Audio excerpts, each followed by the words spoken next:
Harry brought up a good point because, Harry's fairly new to mygolfspy and not too far removed from just being an average golfer that didn't know that much about equipment. And he's like, you know what? All these wedges looked, the same to me before I started working at mygolfspy. And they do. For the most part, wedges look pretty traditional. They're all round. They all have different names and logos on them, but they're all fairly similar. But the interesting thing is there is real tech in these clubs now. And I took that for granted. I think a lot of golfers do. I was like, all right, wedge is a wedge.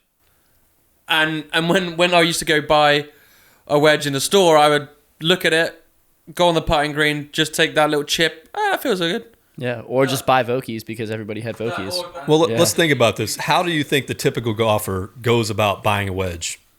They might go into Dick's and take it onto the putting green, like I said, and just do that little chip into a hole. That might be it. Yeah. I'll never forget. I went into, to give you a time frame, this was like the last iteration of Jaws, right?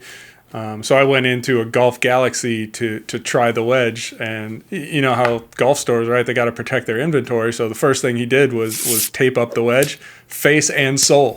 So like, how do you make a wedge buying decision when that's what you're working with? And even places that let you kind of use the face a little bit, they're not, for the most part, very, very few are going to let you go out and hit it off of grass and see if the grind, for example, works with your swing. And that's why I hope golfers out there take advantage of the data sets that are produced on mygolfspy, because there's just not that many opportunities that allow you to go dive into this type of stuff and find out what works, what doesn't, because especially when it's wet. Yeah, because like Tony said, the majority of people go into a shop, first of all, aren't going to get the luxury of trying all those wedges at the same time. And secondarily, you're probably going to get somebody that's going to tape up the grooves, which isn't going to tell you anything about what that wedge is meant to do. It's really hard to know what kind of grind you need just by hitting a few shots in a simulator. Man, grind is like there's the first level, which is not having your wedge taped up. Yeah.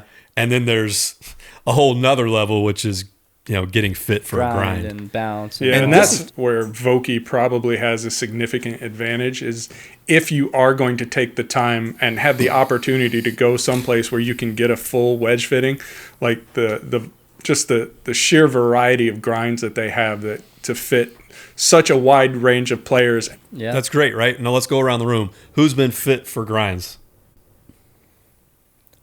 The only way I've been fit is I went on to Tyler's Vokey and they have a set of questions, and I answered the questions. Count.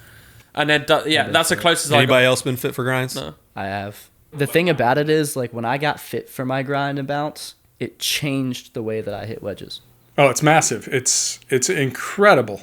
Hey, it's no different than wearing the right prescription glasses, right? Like, you put the wrong ones on, you can't see well. Yeah. And when you put the right ones on, if you're gonna spend $400 or $500 on wedges, you might as well spend the $100 and try to get fit. Yeah.